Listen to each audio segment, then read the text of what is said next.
everyone, we are back at it again. I'm Kendra Lust with Julian Marquez, and today we have a very, very special show. We have a sexy, badass world boxing champion, MIKAELA MAYER. We'll be bringing her on in just a few minutes. So I know you guys have been waiting, and here we are. Let's do it. So what's up, Julian?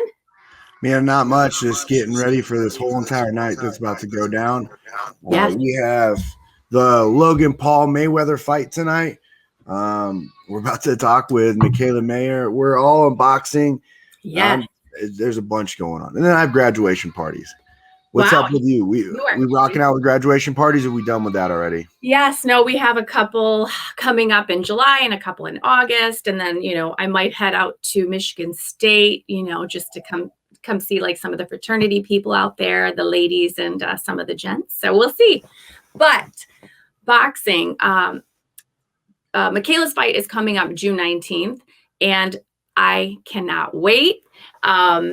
Tonight, I guess, is more entertainment. I don't know that we would call it boxing. I mean, Floyd obviously is a professional, but we will see what Logan is going to do. And I don't think it's going to be much at all. Just saying. Did you see the video? What's his name? Little King. Ryan Garcia said that Logan Paul was going to knock out Floyd Mayweather in the 8th. That's not going to happen. I don't see it either, but he said it on Sports Center.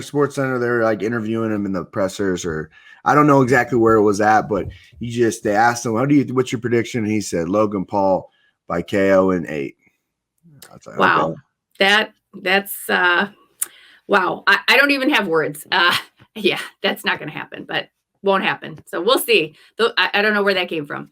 So anyway, with that being said, let's just bring her on. I'm excited. Everyone else is excited. Let's do it. I'm sorry. I just think you're sexy, you're strong, and you're a badass. So I'm wearing your shirt. Can't really see it, but yeah. So how are you? I'm doing really well. I'm in training camp right now, obviously, for June 19th. So we're only a couple weeks away. Gonna head out to Vegas on Wednesday, so a little bit early. But yeah, I've had a great camp. It's been a little bit of a layoff. My last fight was in October, and ideally I would have liked to fight a little sooner, but I've been working and learning a lot in between, and ready to show what I've been working on.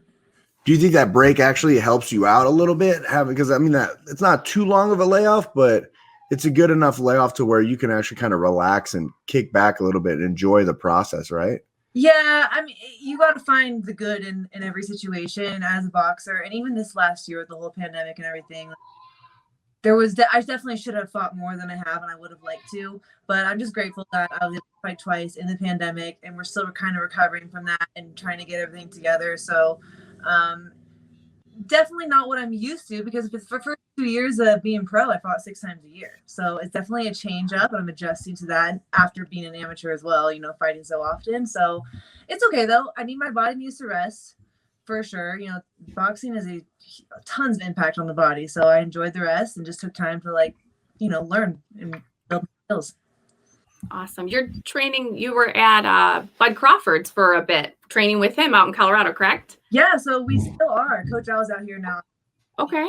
A nap in the next room, but we've been joining Crawford's team and Jamel Herring's team and everyone out here. They train out here in Colorado as well. So Shakur Stevenson out here training for his fight on the 12th. Robert Brandt, who's fighting on the 26th, and we're all out here kind of working together, and it's fun time in the gym. Where's this at? In Colorado, she said? Yeah. Right. This is also where Terrence Crawford trains. Their whole team is out here, and so there's actually a lot of fighters out here right now, and who have chosen sort of Colorado Springs as their place of training, because you have the high altitude. Yeah. And it's just such an advantage. Man, the whole saying "iron sharpens iron." You guys got a bunch of iron out there at that gym right now. That's insane. Yeah, as far as Stevenson the other day, because my sparring partner couldn't make it, and that's just no fun. Oh my gosh. Oh yeah. Wow. I wouldn't. I was like, no. I'm training with a great team of people, doing all the same workouts that these guys are doing. So I just know that any I've been learning with, they're not training as hard as me. I just know that. Ah, I love that. You know, I liked to, before when you were in Michigan, just knowing that you were kind of close and like we had said, maybe, we'll stop and see or whatever. But yeah, I'm sure I was going to say with the high altitude, that definitely takes your cardio, it changes, right? It's a lot more difficult, less oxygen. It's because I do my first half of camp in Colorado, in Michigan, where Coach Al lives. But I'm way north. I mean, I'm way up in the UP, so that's super far. But that's the time we take to sort of work on the game plan, work on strategy, fix little things from the fight before that we thought maybe I could have done better. And then when we come up here, you have the altitude, the tougher sparring, and you just kind of kick it all into gear. That's awesome, though. What a great bunch of, like, a great team to be training with. Bud Crawford, like, yeah, that he's incredible. So I'm here right now. He's doing he's having some fun on vacation while he waits for his next fight. But I love it. That's awesome. There's this thing in, like, I think it's Colorado Springs. They have like this hill that a lot of like fighters and like, that's real, right? Yeah, it's called the Incline. We do that every Sunday on our rest day. On your rest day? Oh my God. I heard it's hell. I heard it's Anton Ono, the Olympic speed skater, has like the record time in doing it. I think it's something stupid like 25 minutes. But it's straight upstairs, straight up the mountain, higher up in altitude and everything. So that is insane. We were talking about that at the UFCPI, and we were talking about how all these like wrestlers, boxers, Olympic athletes, they just go up there to try to beat the time. And they said they watch people like, I'm going to sprint it. And you see them get like maybe 3 minutes into it and they're done. There is literally, the steps get so steep. There's times where I'm just like on all fours climbing. Oh. And that's obviously like after a hard week of training where I'm like, I don't give a shit about the time. Okay, I'm just trying to get through this workout. I'm tired. Get it done. Yeah. Dude, that's insane. So what's your fastest time? Have you timed it or? Oh, I haven't really timed it. I think my like average is like, 38, 40 minutes. I don't really time it. That's just more of like, I kind of enjoy that workout because, well, more than the others, because you have this beautiful view. Sometimes I bring my dog and that's awesome. Of like different, you're shaking it up, you're outside in nature. So, and it's on a Sunday. So I'm not really trying to kill that workout. I'm not trying to be an Olympic or world champion mountain climber. I'm just enjoying the type of workout for the day. I mean, you already were an Olympian. So, I mean, you've already smashed that. So, I mean, really, yeah, at this point, it's, Sunday fun day, sort of, right? Yeah. The funnest it can get. Most fun it can get. A Sunday? That's a relaxed day on Sunday. Like, so your rest day seems like hell. What is your normal typical training day? Are you guys, how does that work out? So it's been okay. So yeah, so it's been a slightly different this time because we have sort of like joined camps with Crawford's team and everyone over there at a Triple Threat gym out here in Colorado Springs. But for most part, it's the same. Like we get up and strength and conditioning one morning, the following morning it's your run. The following morning, strength and conditioning, the following morning, the run. And then, maybe a few days out of the week, we'll do a third workout. I'll just do a steady run in the evenings for weight and just for endurance and all that. We spar 3 times a week in the evenings. And yeah, so it's 2 to 3 times a day, every day. Coach Al, like I said, I think that's the one difference between me and a lot of fighters is I live with my coach the entire camp. So there's little room for cutting corners. We literally wake up, eat, train, sleep, eat, train, sleep. And, it's fun. I enjoy my time in camp, but it's definitely a lot of work. So like my typical camp may be different than your guys. Like, so you guys spar 3 times a week. We only spar once. Our sparring, I don't know if it's going to be as intense as yours. Do you guys go at a percentile? Are you going at 80%? Are you going 100%? Are you going 50? You're talking from MMA, right? Yeah, I'm talking for MMA. Sorry.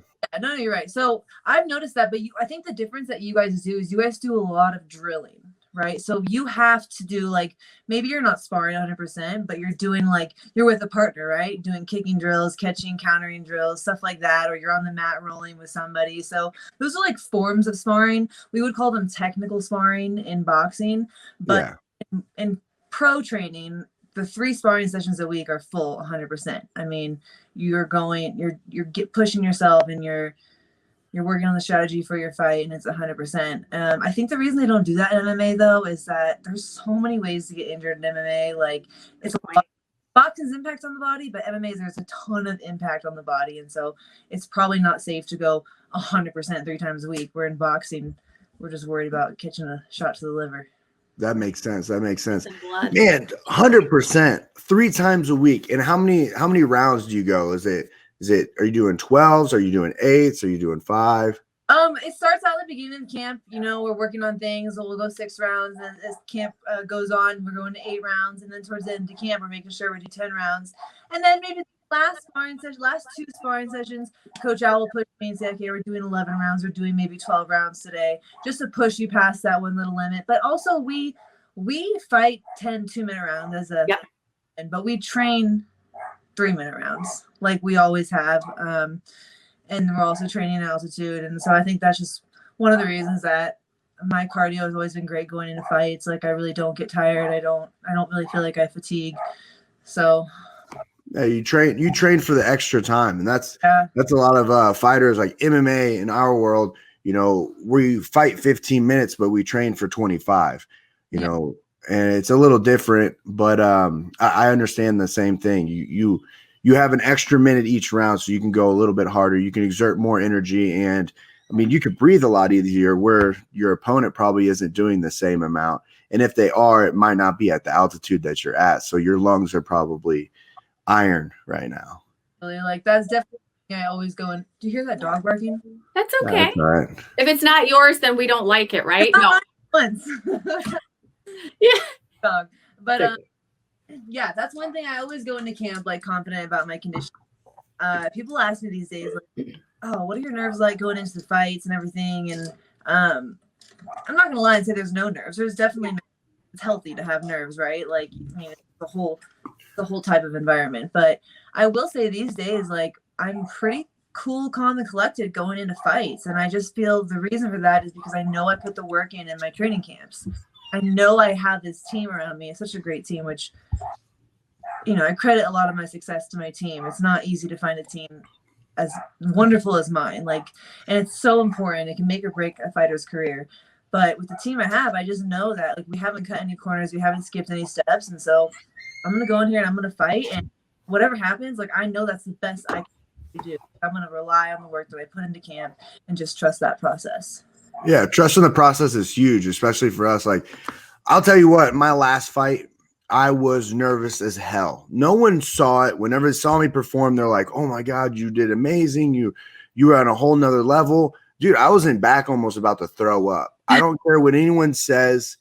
Like, you're about to fight another human. You know what I mean? On top of that, you're about to fight another human on the world stage. I couldn't even imagine yet how to fight another human on the world stage for a title, for an actual like name to put yourself in the lights and things like that. And it could be nerve-wracking, but again, trusting the process, trusting in your team, trusting in your training partners, trusting in all the work that you put in is definitely, you know, something that helps myself, you know, get through those nerves. But I am nervous 100% of the time. Literally every fight, pre-fight. I was getting kicked in the head, and I'd be a little bit more nervous too. But I only for a certain amount of. Do you think you'll ever go over to MMA? No, and I'll say no now confidently. And I did, and Kendra, you probably know this. I did consider that transition for a long time, because after I left the Olympics, I wasn't getting the offers to turn pro. Promoters still were not signing women to professional boxing, and so the place I saw women getting the respect and the TV time and the money was MMA. And so I was gonna say, F it, I'm gonna go. I didn't want to start a new sport at 26 years old, which is the age I was when I left the Olympics or USA Boxing, but I was willing to take that risk and do whatever I could to make the most of my career as an athlete. But now having signed with Top Rank and having the platform that I have, which I am so happy with Top Rank, you know, I'm fighting on ESPN, which is a dream come true for the growth of women in boxing.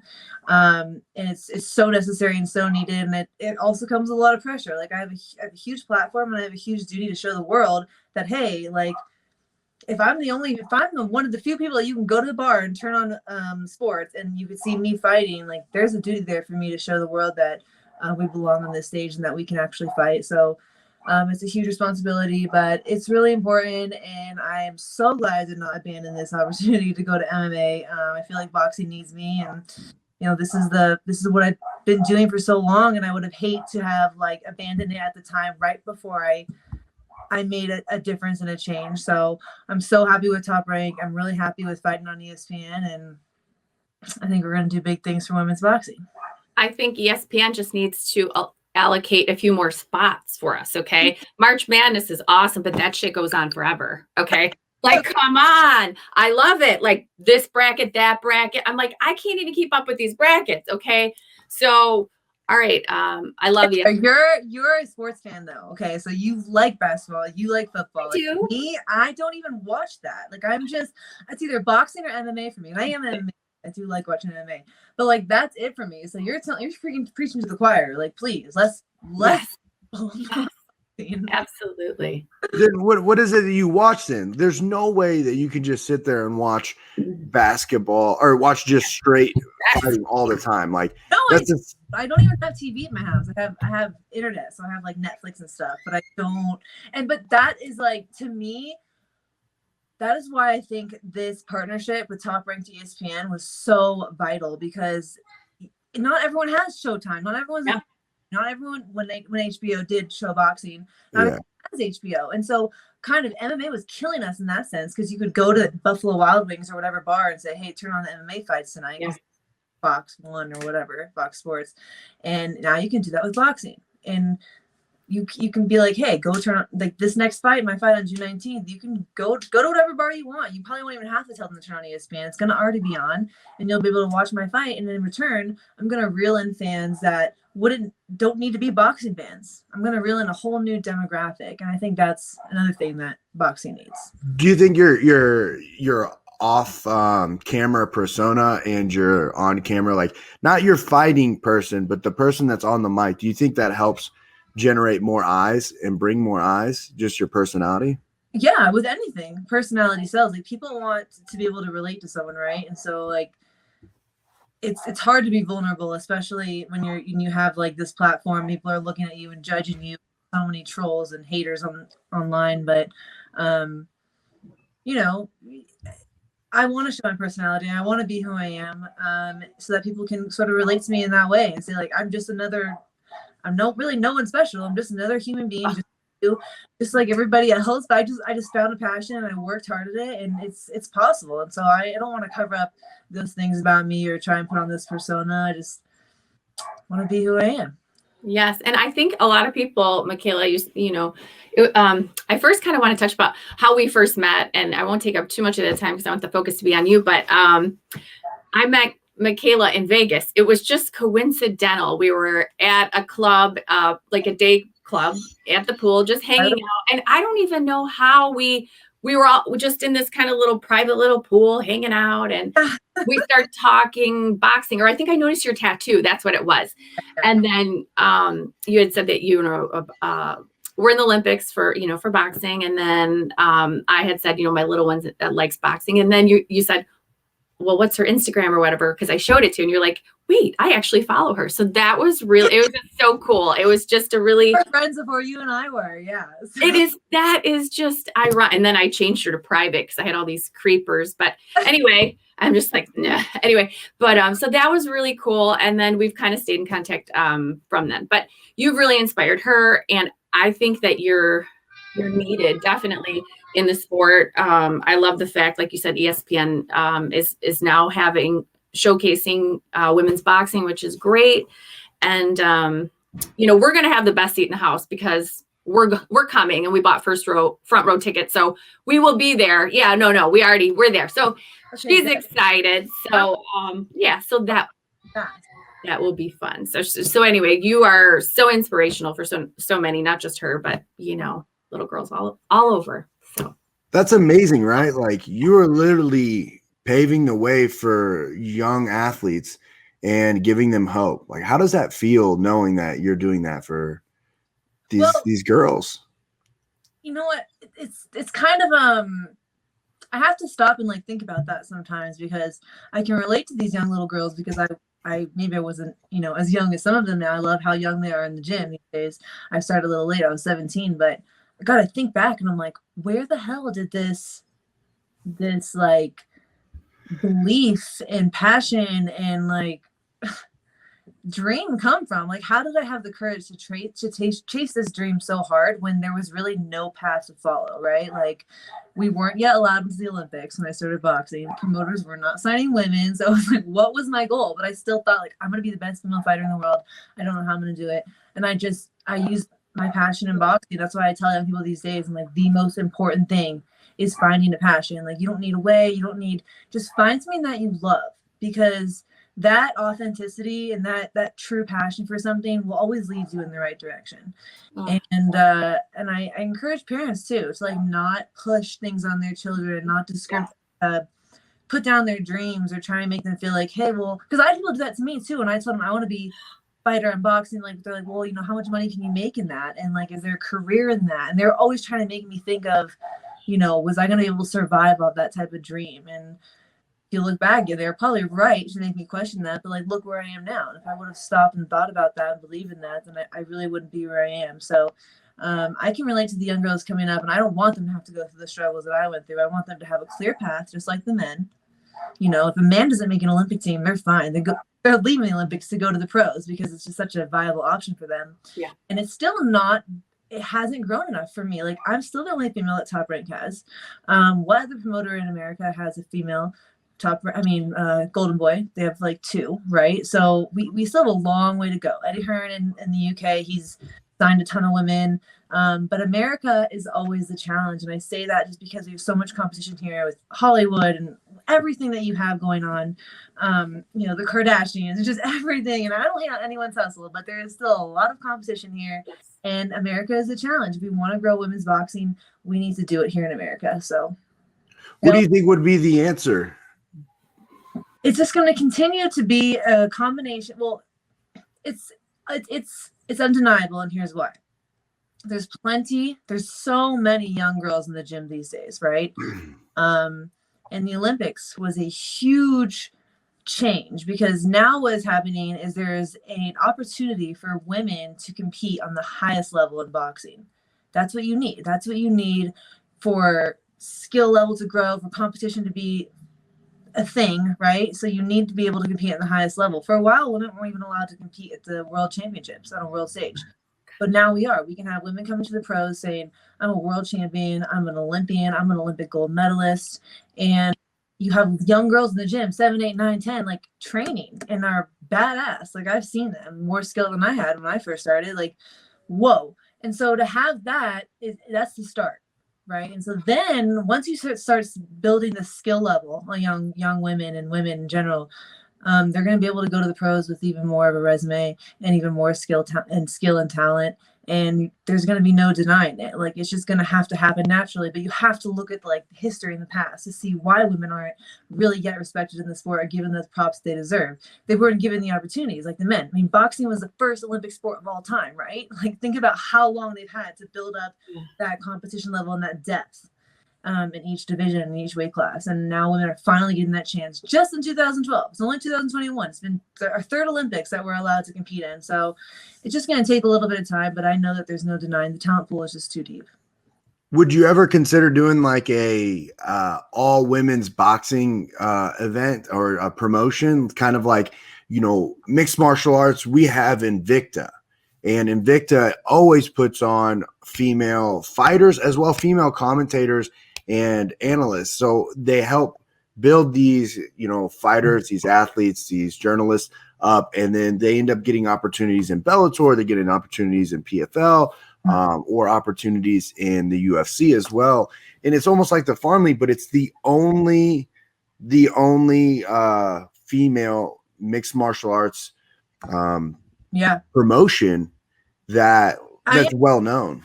Yeah, maybe one day. I've talked things about my manager after. I still feel like I have such a huge role to play as a fighter, as an active world champion. There's so many things that I still want to accomplish, but I do want to accomplish that and get out of the sport. Like, no one wants to be in the sport forever. I want to retire the sport, not have it retire me. So when I'm done, and hopefully, 5 years ish. Let's just shoot for that. Then yeah, I would love to find other ways that I could give back to women in this sport, and have a great future. And we'll start brainstorming as the time goes on, but we'll see. Kind of got to finish this goal. Yeah, I mean, of course, you got to keep rocking out your career, because ultimately, at the end of the day, you keep staying undefeated. You keep taking out these high name athletes, and you keep using that personality you have. You'll be a bigger star than most of these male fighters on boxing and in MMA. And then on top of that, you could probably end up getting a lot of them, starting talking crap on you and trying to fight you, like a Logan Paul / Mayweather. I tweeted, I'm like, any YouTube stars out there want to start? Like, Man, come on. I love it though. And I love, you had talked about, women just now in 2012 beginning to compete in the Olympics, and just in general, women not getting the respect in your sport. I kind of want to talk about your coach a little bit, and how, how he felt about maybe taking on a female, just for our listeners who don't really know how that happened. Yeah, for people who don't know, my coach, Coach Al Mitchell, he's a 3-time Olympic coach, but he's 77 years old, from North Philly, where, Philadelphia used to be the mecca of boxing. So, and coming up in his day, there were no females. The only time I saw females was when they were walking home from school. I taught them walking by the gym, and they would show off in their sparring. And I hear stories from Coach Al all the time. But, women didn't box in those days, and those trainers coming from the old school, like, they did not train girls. Like, I remember coming up and asking an old school trainer, I needed one, and he's like, I don't train women. And it was okay to say that, and it's still kind of acceptable to say that. And that's how, we really haven't made our dent in the sport yet. But Coach Al only took me on because he needed to fill the spots in his program. There was a scholarship at Northern Michigan University that I ended up getting accepted to, which is where I met him.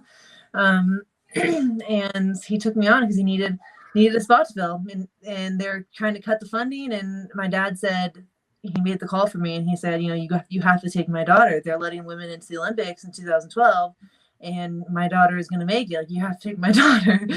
I obviously wasn't that great at this time. My dad just was awesome and believed in me, but as a favor, and I had to prove myself to him. Same as I've had to prove myself, even with the opportunities I've gotten, right? So I'm sitting here with the best coach in the world, in my opinion, obviously one of the last teachers of all time, and I'm still having to prove myself to him that I was worth his time.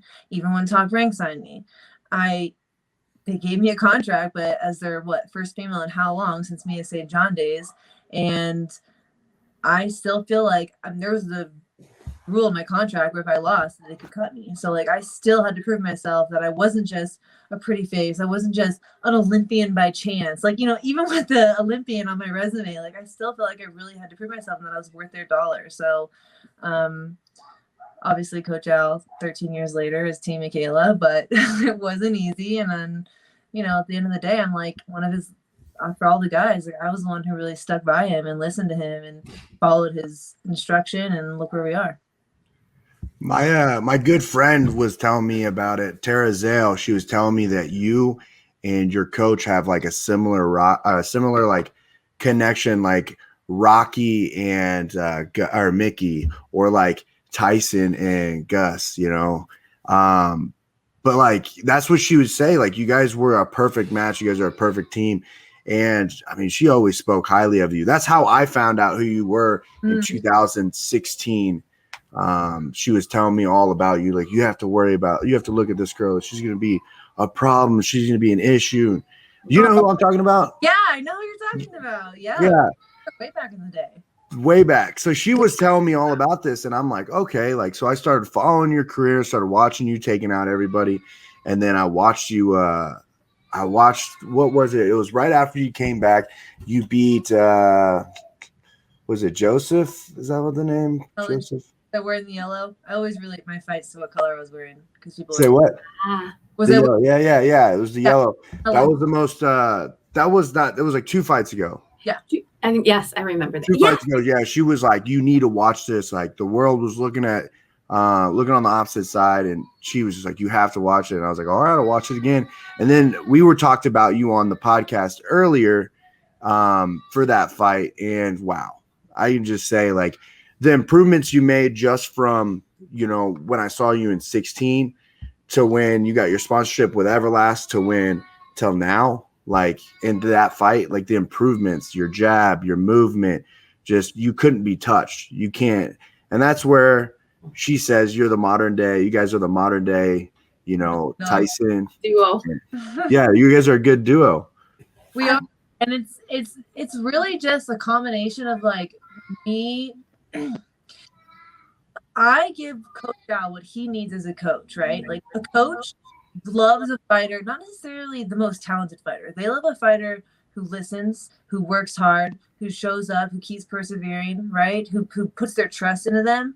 And like as a female, finding a coach like Coach Al and being in gyms with just him and his guys, like I wanted to prove to him, like, look, I want this. Like I'm willing to listen. I'm willing to like trust in you and follow your lead. And it's a combination of him appreciating the type of athlete I am and the trust I put into him, and me trusting him everything he says as a coach.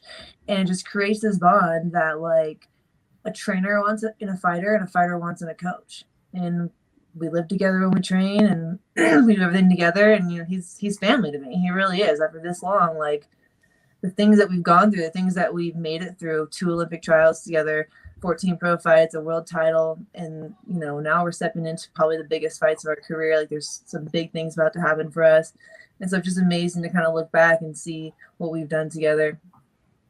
Yeah, that's impressive. And in all honesty, like I know what it's like. I now know what it's like to have a coach that that you have a connection with. Like previously, mixed martial arts is very different. There's so many different coaches. There's so many different athletes, and it's tough to find someone that you trust because as a athlete, you have to really trust that person, knowing what they're going to do, putting a game plan together, putting a training camp together. So when you go into there, they're able to tell you what to do on the fly, and you can be able to trust them to do it without. I mean, you have milliseconds to do it, right? Yeah. Hear their voice and their voice only. Absolutely. And in front of thousands of fans. And you have to hear through all that screaming, that one voice that you can connect with. And like, in my previous fights, I didn't have that coaching connection. I just had some people that were taking you on because it's a paycheck for them. And, if you won, yay. If you lost, they would walk away and not really care and try to build you. And, yep. Having that connection that you and Al have is huge, and you can see it. You can see the dedication that you have, and you can see the excitement that he has in just cornering you. Like nothing's more. He's never been there for the money. He's never been there for the fame. He's not a TV guy. He doesn't care about the spotlight at all, and that's rare to find. You have a lot of people in this sport. Yeah.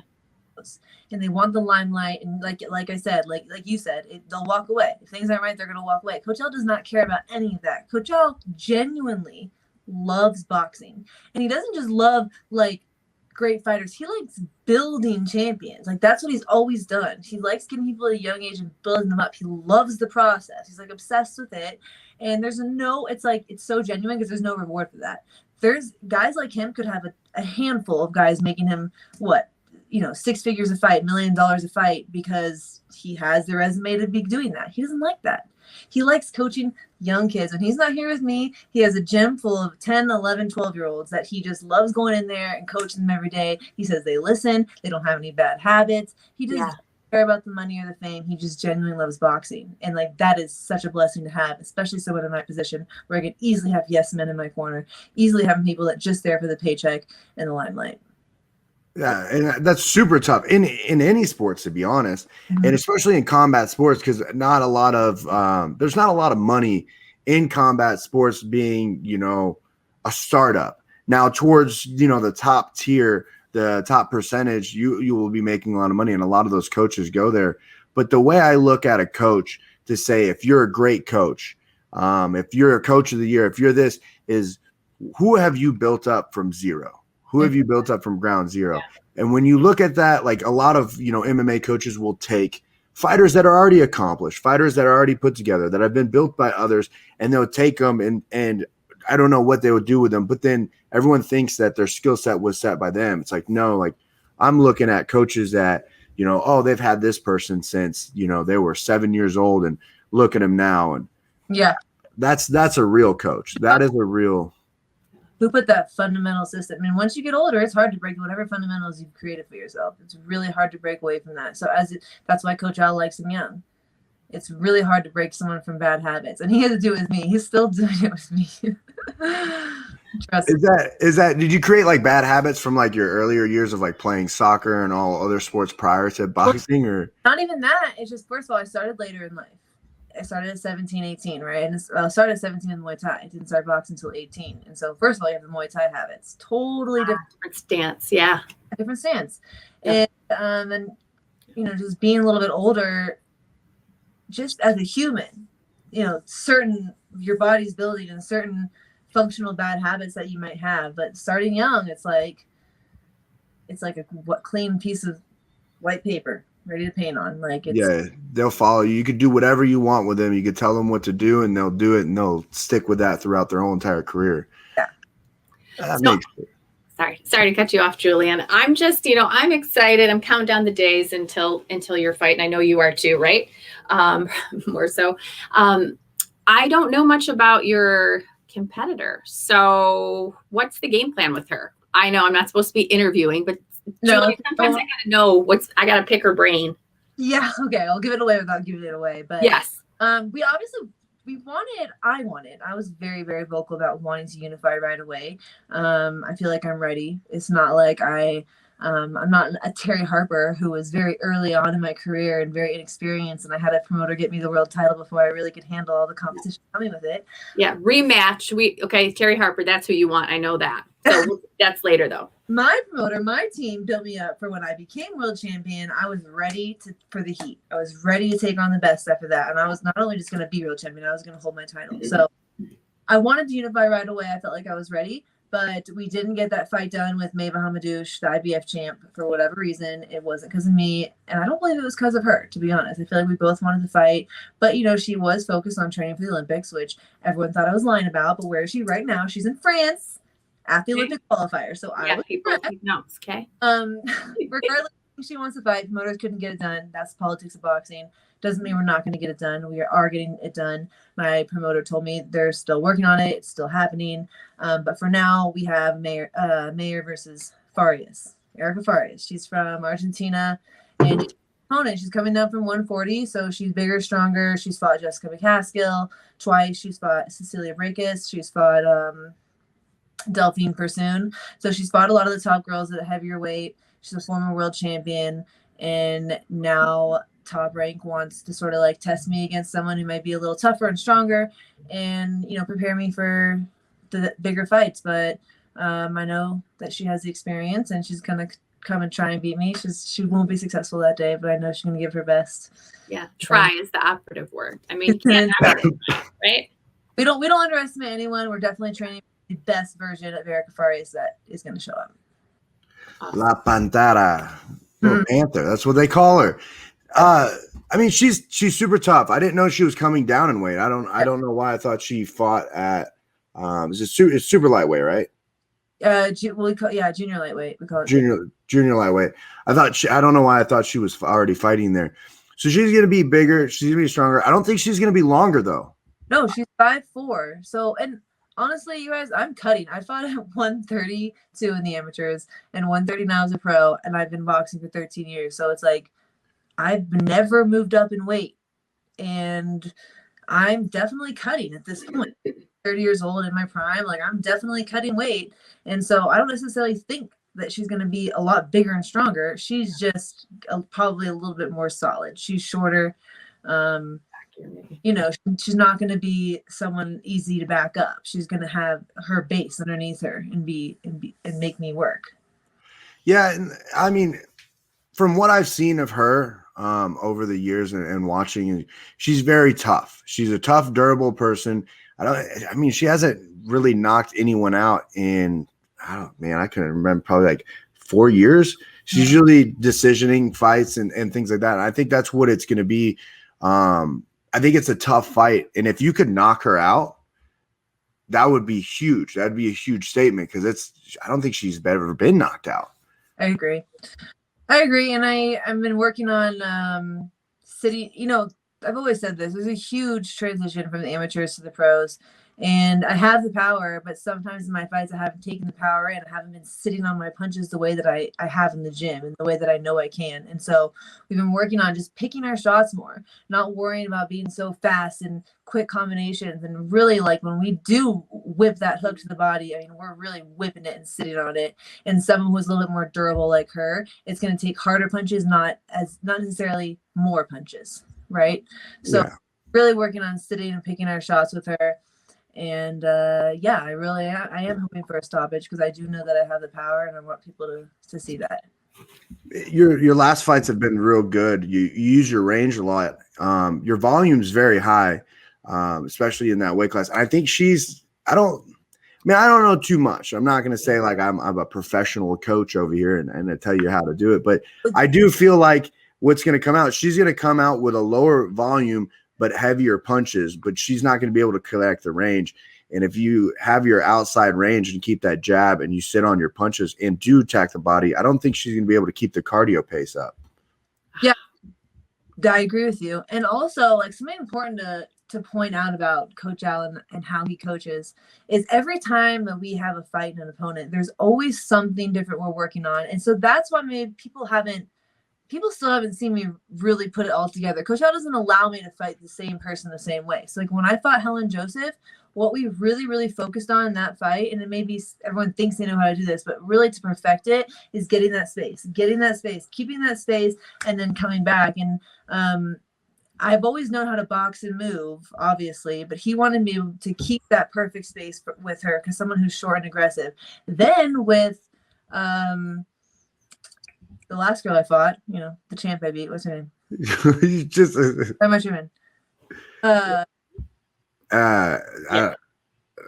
don't even know. I don't know the one where you had to go to Puerto Rico to get your belt. Yeah, the girl. Yeah, I don't know her name. That's how relevant. No, I don't know. I don't remember. It's bad. I can see her, but I don't know her name. Anyway, her style was a boxer I don't even want to say that. She was a mover. So she was on her bike and then she would grab and hold. And Coach that was so annoying. So annoying. And Coach Al told me. It was Awa, right? Sorry. Okay. God.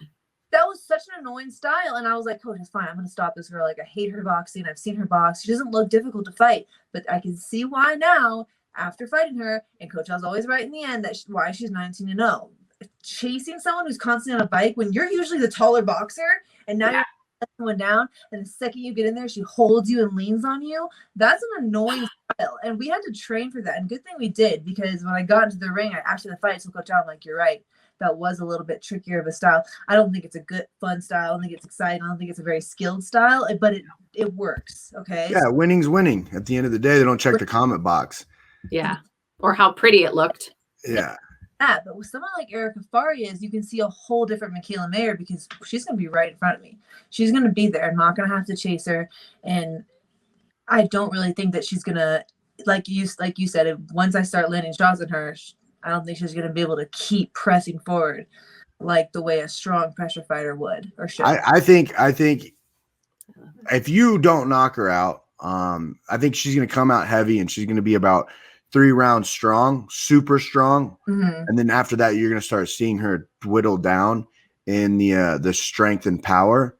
Mm-hmm. And that's where I see it. I mean, she throws extremely hard fast. That's what I see. Defense. So yeah, no. Say what? I said, but your defense, MIKAELA, and your ability to move, you're fast. I mean, you're incredible. So I don't know. I am not definitely a boxing analyst. I just know that I always say this, I never bet against people I adore and love and respect. So yeah, you're the better of the two. Don't start now, Kendra. Let's go. Don't start now. What would be like your highlight of your career? What is one of your favorite parts of your entire career that you have? Like you have from the Olympics to signing with Top Rank to being the first female fighter with Everlast, right? Honestly, yeah, yes. Honestly, but it's funny you say that, and like a lot of people sort of like lead in that direction, like, wow, you've had this awesome career, blah blah. But I don't really like believe in all the hype. I still feel like, I mean, I love my journey and I appreciate everything about my journey, and looking back now, and it's been an awesome run, and I hope it's been exciting, and I hope I made other people proud. But I still feel like there's so much that I want to do, and there's still so much that needs to be done for women's boxing, but also like so much I want to accomplish. I still want to go. I mean, I really want to go undisputed at 130. I want to move up to 135. I want to challenge Katie Taylor before she decides to, I don't know, move out, move up, move. I don't know do what. I really want to challenge her.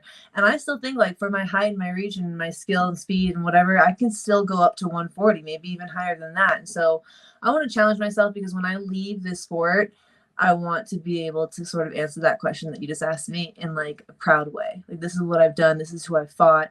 Like, regardless of the outcome, like I did the absolute best, and I challenged myself and I tested myself.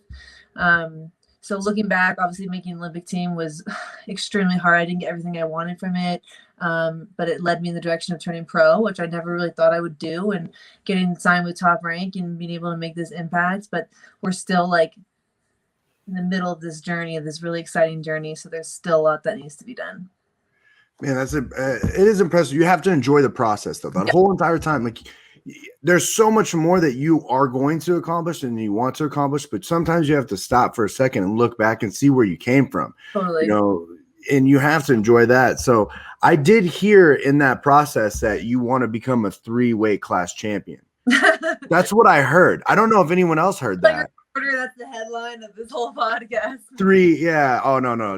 I'm not doing clickbait by no means, but yeah, it sounded like you do want to go up and maybe even higher. So, that would be accomplishing that, going 3-weight class. I mean, your story would be a movie at the end of the day. At the end of that, if you think about it, started at 17, when most of these people start when they're 7 years old, and you've had it tough. You started Muay Thai. We're going to say you started Muay Thai first. So we're going to throw that in there. Muay Thai fighter becomes world championship boxer. Yeah.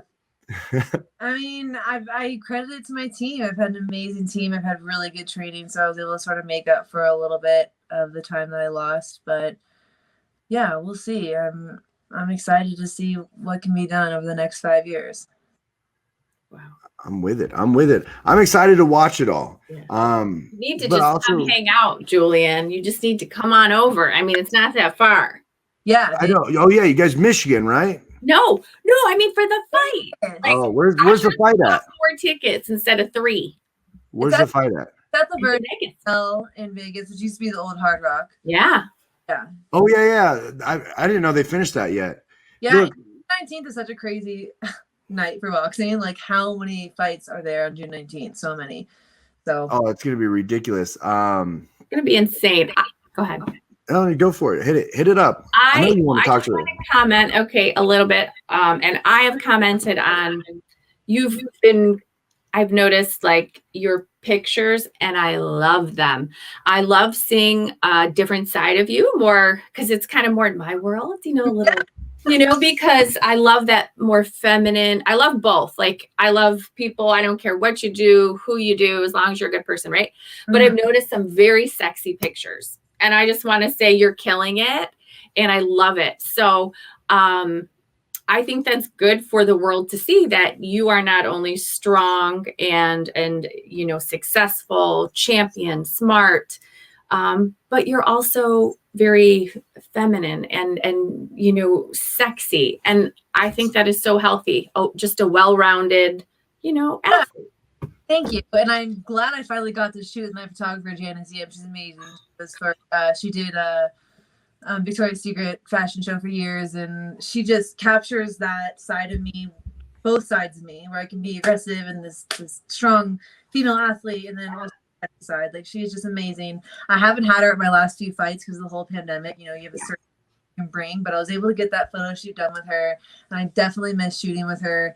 And yeah, and like you said, it's if you're not about embracing your sexy side, and that's not really who you are and what makes you feel sexy, and then you have to. But if you, then fine, then you shouldn't. You should be exactly who you are. But if that is a part of you, why have to shut that off to be respected in a sport like boxing? And I felt that way coming up as a boxer. Like I was always kind of girly and blonde, and I had this, I wanted to wear my cute little juicy suit to weigh-ins, and I started dimming that down because I wanted people to respect me as a competition, right? Right. Felt like if I wore black or dressed a little bit more like sporty or really, that they would see that in me. And I stopped doing that because like I said this before, boxing does not discriminate. It doesn't matter what you wear. Like it doesn't matter until you step in that ring, and then everything else gets exposed. So I decided, like, win or lose, I'm just going to be there, because what I wear doesn't define my skills in the ring or how hard I work. And people need to stop, especially women in the sport who may not decide to embrace their sexy side, to put down the women that are, because that we have enough people in the sport telling us how to be and how to dress and how to act and how we want to, what to do if we want to be respected, and we don't need it from our fellow women. Agree. I think what you do in the ring should be enough. Like, okay, you're proving it, right? You've put in the hard work. You're world champion. What else do people want? And it's not as boxing, though. It's like, in order to really make it as female fighters, like, you have to have like everything. You have to be sexy and this and that, but only be sexy now, not. There's just too many rules. There are. And I think we overanalyze. I know I overanalyze things. Even our intro, I was like, shit, I got to do it again. And then the second one kind of sucked. And we ran out of time. And I'm like, okay, well, it is what it is. But, it's like, I think we just overanalyze. And I think at the end of the day, like, people should just be who they are. And my whole thing, and this is just my soapbox, like, don't, like, I'm not like much into like religion or anything like that, but, don't kill, don't steal, don't, like, just be a good human. Don't hurt dogs. Okay. Or animals. I mean, I don't really care for cats, but still don't be mean to them. I think cats kind of suck. They're sneaky, but I love dogs. Cats are assholes. Sorry, I'm gonna get all the people that hate or that love cats hate me now, but I'm nice to them, but they freak me out. And just, be nice to the elderly, wave in traffic, like, just do the simple things. You know what I mean? Just let people do. Yeah. Have morals. Is that what you're saying? Just have morals. Moral, whatever. Yeah, fair enough. Fair enough. I'm like, sorry. Let me mine are a little loose at times. Okay. No, couple of cocktails in Vegas. Hey. There you go. I always said this, and my life changed completely in 2019 when I just said, fuck it. I didn't care. I'm sitting there trying to post Instagram to make it to look like the typical fighter, but like hiding like my fun side, hiding who I was and during that time, I was like, you know what? Fuck it, dude. They're going to judge me if I'm wearing a blue shirt, if I'm wearing a red shirt, or if I'm not having the right shoes. And by the way, boxing judges will take points away from you if you don't, in the amateur ways around here, if you don't have boxing shoes on or boxing shorts. Right. I know that for a fact. So like they'll judge you based on the stuff that you have. So I was like, fuck it. I'm just going to do what I want. I started posting like photos of me looking like I'm naked. I would pixelate my crotch out, make it look like I'm naked. I would say funny stuff. I would post like sexy photos of myself, like just hilarious things that most people wouldn't do. And a lot of people love it. And I don't have to hide anything. No, if you pay attention, and I notice this myself too, when I'm most vulnerable on social media and I'm in the phase where I'm like, F it, I don't care, I'm gonna post this and post that. Maybe I'm not in training camp, so I'm a little looser, my lifestyle's a little more exciting. But or even other people, you see when they have that careless attitude and they're just authentic in themselves and less picky, I mean, the engagement is so much bigger. Like, their following becomes so much greater because people can relate to that. People can't relate to someone who's perfect all the time. All the time, everything on, and I'm not knocking people, but I don't have the kind of time to, like, every photo to be like in this great scene. Okay. I'm home a lot. Okay. It's the mom life. Okay. I'm limited. Okay. And I don't have time to Photoshop shit. Okay. Just don't have that kind of time. So, stretch marks. Okay. Sorry. I got them. It is what it is. But you still, these people still want it. No, just embrace it. Be who you are. It's, at the end of the day, hey, I'm still Kendra. I can't. It is people more in the following is bigger and more engagement happens, and people actually like it. And you're always gonna have those assholes tweeting, but whatever. They're Yeah, just- I don't really read those tweets anymore. Like I see them there, but it's like, you know, it sucks that you literally. I think it's an honor actually. I'm just gonna say because I had them. I was in their head. I lived rent free in their head for them to type out whatever they wanted to type out. Sometimes it's paragraphs, sometimes it's sentences, but I won that battle with them. I made them verbally get mad, so I win. Like that's a victory. Yeah, just got to stay positive and you know, can't like not pay attention to the negative or whatever. And I always say, you know, if I worried about what everyone thought or said, I'd never leave my house. I mean, I'd be stuck in this bitch. So you know what? You can't. So all right. I mean, we have tough skin. You know, we've had to, but like it's hard with I feel for this younger generation. I mean, I couldn't imagine having social media in middle school. People are so mean at that age. They are. One has built up that confidence to put that barrier over their feelings to not care. Like we all care at some point, but it's hard to just not care and be that confident in yourself. And man, I know that's a big problem with the younger generation right now. So yeah, so more anti-bullying campaigns need to happen. I'm going to be at a celebrity basketball event in August, so I will be hoping that you guys will be supporting me at some point, or come on out because you're gonna play a basketball game. Yeah, I really got to get rid of these nails though. But yeah, I don't know how I got. I thought I was just going to be like, you know, hanging out, like supporter. He's like, oh no, you're going to be one of the captains. This is going to be interesting. Oh, so you got to pick people, you got to pick the talent, and then you got to play with them. Well, he picked Pass the ball. Pass the ball. Yeah, it's for good. Yeah, I mean, I'm good at, you know, just, you know, I cannot freaking talk. Assisting, like, you know what I mean? A little give and go. Okay, good defense. Defense wins games.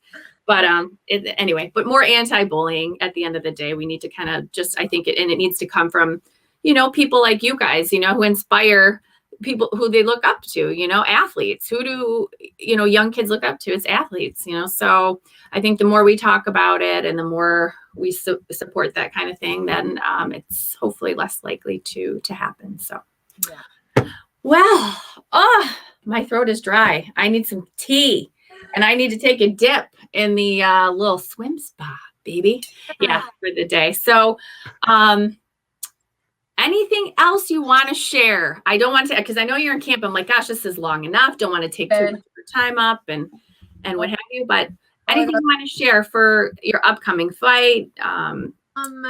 No, just tune in. I mean, you've never watched a women's boxing fight before. Now is your chance. I always put on an exciting fight. I promise you that. June 19th, like I said, pull up any local favorite bar, have them put on the ESPN fights, and I hope to win over some new fans. You will, definitely. And we're going to be definitely promoting the crap out of you. I will be at First Form. It's one of my sponsors. I'll be there at a giant summer smash event. And they're all around weightlifting. They're all around like fitness, but they're just tapping into MMA and boxing. So they have 5,000 people gathered around, and they have giant monitors everywhere. It's like a convention style deal. Yeah. So I'll have your fight playing while we're there. So I'll get you a bunch of fans for sure. Throw my name towards First Form too. Let's go. I'm there with you. That is awesome. So tell our listeners where they can find you. I'm mostly active on Instagram at MIKAELA MAYER. Been a little chatty on Twitter these days at MIKAELA MAYER 1, just the number 1. And yeah, you can stay caught up on all my future fights and everything I'm into. My dogs, my Coach Al. I love it. Oh my gosh. Well, thank you so much for hanging out with us. My shirt, I got to get a better situation, but I'm rocking it. I love that pink. We got to, I love it. That is awesome. So best of luck on the 19th. We will be rooting for you. We will probably all lose our voices. I know she will. Love it. Pumped. So thanks again, everyone. Have a great day. Bye, guys. Bye. Have a good one.